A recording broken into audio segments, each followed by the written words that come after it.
Centre for better India research foundation వారిని మొట్టమొదట నేను అభినందిస్తున్నా.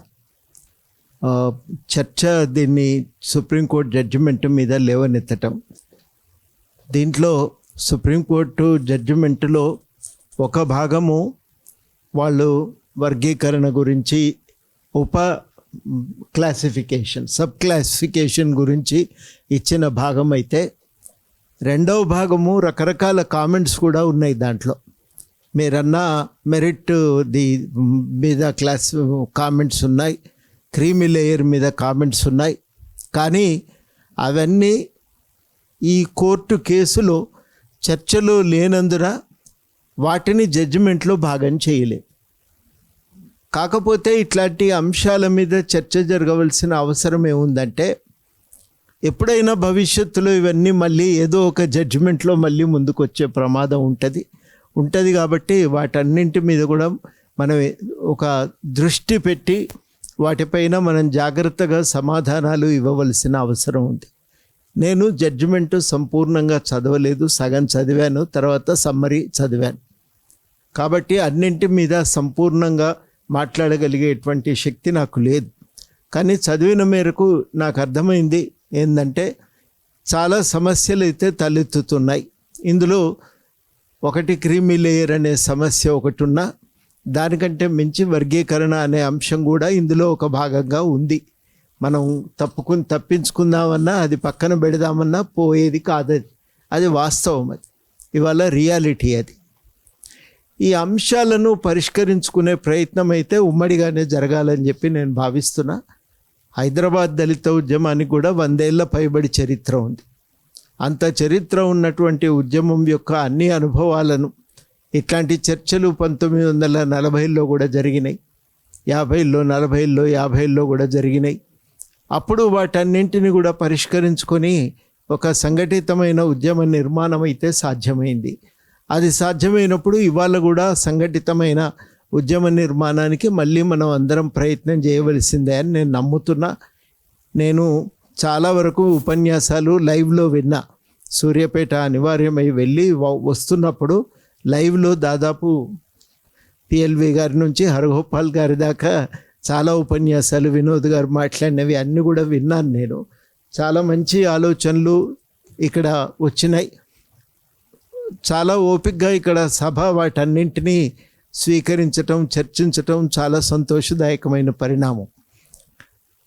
అంతర్గతంగా వైవిధ్యత ఉంది అనే అన్నది కానీ కోర్టు వైరుధ్యం అని చెప్పి ఎవరు కూడా మాట్లాడలేదు.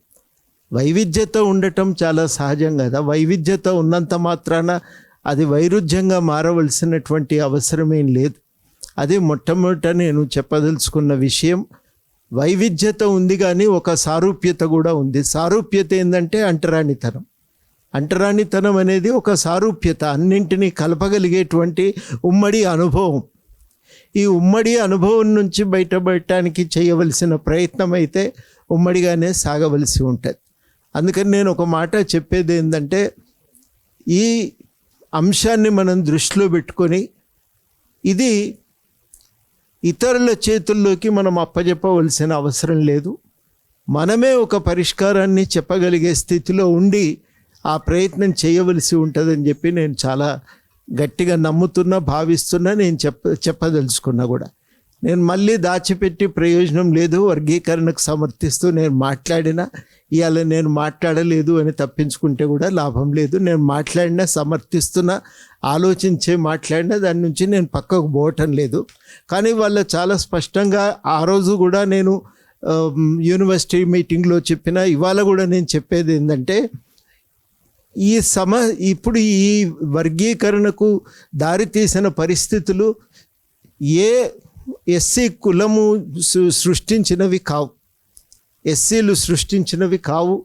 ఇవి మన దగ్గర జరిగినటువంటి అసమాన అభివృద్ధి, మన ప్రభుత్వాలు అనుసరించినటువంటి నీతి, పంపకాలు సరిగ్గా జరగకపోవటం వల్ల తలెత్తిన సమస్యలు, వాటి నుంచి వచ్చినటువంటి సమస్యలే తప్ప మరొకటి కావు.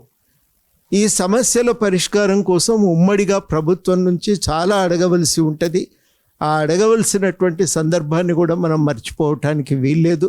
చాలా స్పష్టంగా జరిగిన పరిణామాలకు మాలలు మాత్రమే కారణమని మాట్లాడినా, ఇంకొక వర్గం కారణమని మాట్లాడినా దాన్ని మాత్రం నేను స్వీకరించడానికి లేను. గతంలో కూడా ఇట్లాంటి విషయాల మీద చాలా విస్పష్టంగా ప్రకటించటం కూడా జరిగింది.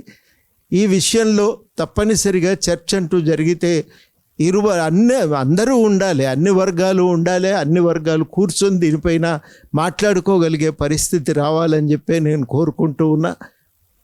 దీన్ని ముందుకు తీసుకువెళ్ళటానికి నేనైతే నా వంతుగా ప్రయత్నం చేస్తాను. మనం వర్గీకరణ అంగీకరించినంత మాత్రాన వచ్చే సమస్య ఏంది? ఏం లేదు. ఒకటేందంటే అనవసరంగా ప్రభుత్వాలకు పదే పదే ఇచ్చే అస్త్రం ఒకటైతే బలహీనపడిపోతుంది కదా. అట్లాంటప్పుడు అంగీకరించిన తర్వాత జరగవలసిన చర్చ చాలా జరగవలసి ఉంటుంది. ఎట్లా జరుగుతుంది వర్గీకరణ? దానికి డాటా ఏముంది? ఏం ప్రతిపాదనలు తయారు చేయవలసి ఉంటుంది? ఆ చర్చను మనం మర్చిపోతే కూడా చాలా సమస్యలు వస్తాయి. రేపో మాపో ప్రభుత్వం చేస్తున్నటువంటి ఈ సర్వే రిజల్ట్స్ కూడా రాబోతున్నాయి. దాదాపు అది ఫైనల్ స్టేజెస్లో ఉన్నట్టుంది. ఇంకో 10-15 రోజుల్లో దాని డాటా ప్రాసెసింగ్ కూడా అయిపోయే అవకాశం ఉంది. ఎంత అసమానతలు, వైవిధ్యత ఉంది, ఎన్ని సమస్యలు ఉన్నాయి, అవన్నీ కూడా మనం తీసుకోవాల్సిన అవసరం ఉంది. తీసుకున్న తర్వాత పరిష్కారంగా వర్గీకరణ పరిష్కారం అనుకున్నప్పుడు ఆ వర్గీకరణ ఎట్లా జరగాలనే దాని మీద కూడా దృష్టి పెట్టాలి కదా.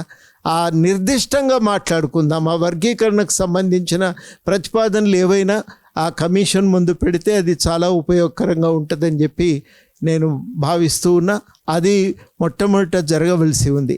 రెండవది, కేవలము వర్గీకరణ ఒకటే సమస్యకు పరిష్కారం అనుకుంటే చాలా పొరపాటు. అది ఒక మెట్టు. దాని తర్వాత చాలా జరగవలసి ఉంటుంది. వనరుల పంపిణీలో చాలా న్యాయం జరగవలసి ఉంటుంది. ఆ వనరుల పంపిణీలో మనకు ఎస్సీ సప్లాన్ కింద రావలసిన నిధుల ఆ ఖర్చు చేసే విషయంలో చాలా కృషి చేయవలసిన అవసరం ఉంది. ఎంతో ప్రయత్నం చేస్తే తప్ప ఎస్సీ సప్లాన్ అనేది రాలేదు. ఆ వచ్చిన సప్లాన్ను కూడా నిర్దిష్టంగా మనం అమలు చేయించుకోవాలంటే కూడా చాలా ప్రయత్నాలు చేయవలసినటువంటి అవసరం ఉంది. చాలా ఈ రాష్ట్రంలో మనం మర్చిపోవటానికి వీల్లేనిది ఏంటంటే కారంచేడు ఉద్యమం జరిగింది. చుండూరుకు వ్యతిరేకంగా ఉద్యమం జరిగింది. ఆ ఉద్యమాలు అప్పుడు దళిత మహాసభ నడిపిన ఉద్యమాలు రాష్ట్రంలో ఒక ప్రజాస్వామిక స్ఫూర్తిని, నాలాంటి వాళ్ళందరం కూడా చాలా విషయాలపైన ఒక ప్రజాస్వామిక స్ఫూర్తిగా వ్యవహరించగలుగుతున్నామంటే దానిపైన దళిత ఉద్యమం యొక్క ప్రభావం కూడా ఉంటుంది. ఆ దళిత ఉద్యమ ప్రభావాన్ని దృష్టిలో పెట్టుకొని మనం చాలా జాగ్రత్తగా మనం ముందుకు పోవలసినటువంటి అవసరం ఉంది. ఆ ముందుకు పోవటానికి మనం చాలా కృషి చేయాలి. అప్పుడు మనం గవర్నమెంట్ వేసిన కమిషన్ ముందు చాలా విషయాలు చెప్పవలసి ఉంటుంది. ఆ చెప్పటానికి ఒక ప్రయత్నం అయితే జరగాలి. అందుకని నేను చాలా సూటిగా చెప్పేది ఏంటంటే, ఇక్కడి నుంచి ఒక స్పష్టమైన ప్రతిపాదన పెట్టండి. శత్రువులతోనే మాట్లాడతలేం, మన సోదరులతోనే మాట్లాడుతున్నాం, మన వాళ్ళతోనే మాట్లాడుతున్నాం. కాబట్టి ఆ మన వాళ్ళను మనం కలుపుకొని పోవటానికి బాధ్యత మనం కూడా చేయవలసి ఉంటుంది. ఒక్క వైపు నుంచే కాదు, మన వైపు నుంచి కూడా చేయవలసి ఉంటుంది. కాబట్టి ఆ బాధ్యత ఒకటి స్వీకరిద్దాం, ఒక ప్రయత్నం చేద్దాం, కలిసి ఓ అడుగు ఈ దశ దాటితే ఇంకా చాలా ప్రయాణం చేయవలసే ఉంటుంది. ఆ ప్రయాణానికి మనం సిద్ధమవుదామనేదే నేను ప్రధానంగా ఆలోచిస్తున్నటువంటి అంశం.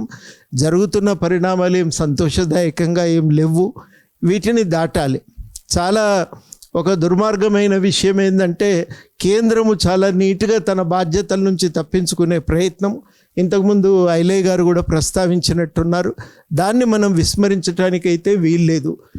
చాలా రాష్ట్రాల్లో చేయవలసిన బాధ్యతను సుప్రీంకోర్టు ద్వారా తన చేతుల మీదకెళ్ళి దులుపుకొని కేంద్రం బయటపడేసింది. తాను కేంద్రంలో ఎట్లా అమలు చేస్తాననే విషయంపై ఇప్పటికీ ఒక స్పష్టతను ఇవ్వలేదు. రాష్ట్రాల్లో అమలు చేయటానికి తన అధీనంలో ఉన్న రాష్ట్రాలకైనా ఒక స్పష్టమైన పార్టీ తరఫు నుంచి కానీ కేంద్రం నుంచి కానీ ఒక మార్గనిర్దేశనం జరగలేదు.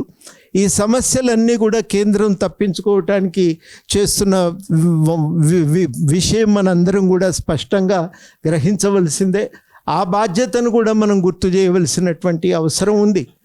ఇవి మాత్రమే కాదు, అన్నిటికంటే మించి ఇవాళున్న ఈ రాజ్యాంగానికి కూడా ఒక గౌరవం లేదు. మనలాంటి వాళ్ళని రాజ్యాంగాన్ని పట్టుకొని దాన్ని ప్రచారం చేస్తూ తిరుగుతున్నాం. వాళ్ళకేమో రాజ్యాంగం మారితే బాగుండును అనేటువంటి కోరిక చాలా బలంగా ఉన్నది. ఇన్ని అంశాలు మనకు చాలా కీలకమైనవి మన ముందు ఉన్నాయి. అన్నిటికంటే మించి అంటరానితనం అనే దాన్ని నేను కేవలం సామాజిక అంశంగానే కాదు, ఒక ఆర్థిక కోణం నుంచి, రాజకీయ కోణం నుంచి కూడా చూస్తున్నాను. సమగ్రంగా దాన్ని నిర్మూలించేటువంటి ఒక పోరాటం ఇంకా మిగిలే ఉన్నది. ఈ పోరాటాలన్నింటినీ మనం కొనసాగించటం మన లక్ష్యం. ఇవి చిన్న చిన్న సమస్యలుగా మీరు చూసి వీటిని దాటి ప్రయాణాన్ని ముందుకు కొనసాగించే విషయం పైన మనం దృష్టి పెడదామని నేను మీ అందరికీ కూడా విజ్ఞప్తి చేస్తా ఉన్నా. ఆ కోణం నుంచి ఆలోచిద్దాం, ఆ కోణం నుంచి ముందుకు పోదాం. మన దాంట్లోనే వాటా ఒకరి కొంత ఎవరిది వాళ్ళు విడిగా తీసుకుంటారనుకున్నప్పుడు వచ్చే ప్రమాదం అయితే ఏం లేదనే నేను అనుకుంటున్నా. ఏదన్నా ఉంటే ఆ జాగ్రత్త పాటించకపోతే ఒక ప్రమాదం ఎక్కడుందనంటే, లాస్ట్ టైం జరిగిన క్లాసిఫికేషన్ సరిగా జరగలేదు, హేతుబద్ధంగా జరగలేదు. ఈసారి అట్లా కాకుండా చాలా జాగ్రత్తగా హేతుబద్ధంగా వర్గీకరణ కోసం ప్రయత్నం చేయవలసిన అవసరం కూడా ఏర్పడుతుందని చెప్పి నేను భావిస్తూ ఉన్నా. దానికోసం కొంత ఆలోచన జరగాలి, చర్చ జరగాలి. దానికోసం అందరం కలిసి జడ్జిమెంట్లో అన్నీ మనం అనుకున్నంత ప్రజాస్వామిక దృష్టికోణం నుంచి రాసినవి ఏమీ లేవు. ఒక సమానత్వపు హక్కు, దాంట్లో వర్గీకరణ ఆవశ్యకతకు సంబంధించిన అంశాల మీద ఉన్న వివరణ చాలా హేతుబద్ధంగా ఉన్నప్పటికీ కూడా దాంట్లో చాలా పరిమితులు కూడా ఉన్నాయని నాకు చదివిన మేరకు నాకు అనిపించింది. అట్లాంటి వాటి మీద కూడా మనం దృష్టి పెట్టి వాటి మీద కూడా మనం భవిష్యత్తులో ఏం జాగ్రత్తలు తీసుకోవాలి, కోర్టుకు వెళ్ళవలసి వస్తే ఏం చేయగలం, ఇట్లాంటి విషయాల మీద, ఉదాహరణ క్రీమీ లేయర్, ఇట్లాంటి వాటి గురించి కూడా కొంత ఆలోచన చేయవలసి ఉంటుందని నేను భావిస్తూ, మరొకసారి జడ్జిమెంటు సంపూర్ణంగా చదివినాక కోర్టు జడ్జిమెంట్లో ప్రత్యేకంగా లేవనెత్తవలసిన, ఎదుర్కొనవలసిన అంశాల గురించి ఇంకొకసారి ఎప్పుడైనా నేను విపులంగా మాట్లాడతానని హామీ ఇస్తూ, నేను మాట్లాడినవి నచ్చినా నచ్చకపోయినా నేను భావించేది నా ఆలోచన దృష్టికోణానికి ప్రాతిపదిక ఒకటే, ఐక్యత చెదిరిపోకూడదు, అది చాలా అవసరం. ఆ ఐక్యతను కాపాడుకుంటూనే ఈ సమస్యలను అధిగమించగల శక్తి, ఒక దళిత మహాసభ నేతృత్వంలో దళిత ఉద్యమం నడిపి ఆంధ్రప్రదేశ్ రాజకీయాలను శాసించగలిగాను. గతంలో వెంకట్రావు లాంటి పెద్దలందరూ కూడా తెలంగాణలో, హైదరాబాదులో ఉద్యమాలు జరిపి చాలా మార్పులు తీసుకొని రాగలిగారు. ఈ ఉద్యమానికి ఆ శక్తి ఉంది అని చెప్పి నేను భావిస్తూ ఉన్నా. ఆ శక్తిని ఉపయోగించాలి, ఒక మార్గనిర్దేశన చేయాలి. సమస్యలు వచ్చినప్పుడు పరిష్కారం చూసుకొని మళ్ళీ సమూహంగా మనం ముందుకు పోవటానికి ప్రయత్నం చేయాలనేదే నాకున్న ప్రతిపాదన. దానికోసం అవసరమైతే ఈ వర్గీకరణను ఆమోదించి ఆ పైన ప్రయాణాన్ని నిర్దేశించుకుందామని నేను సూచన చేస్తాను. నా సూచన నేను చేసిన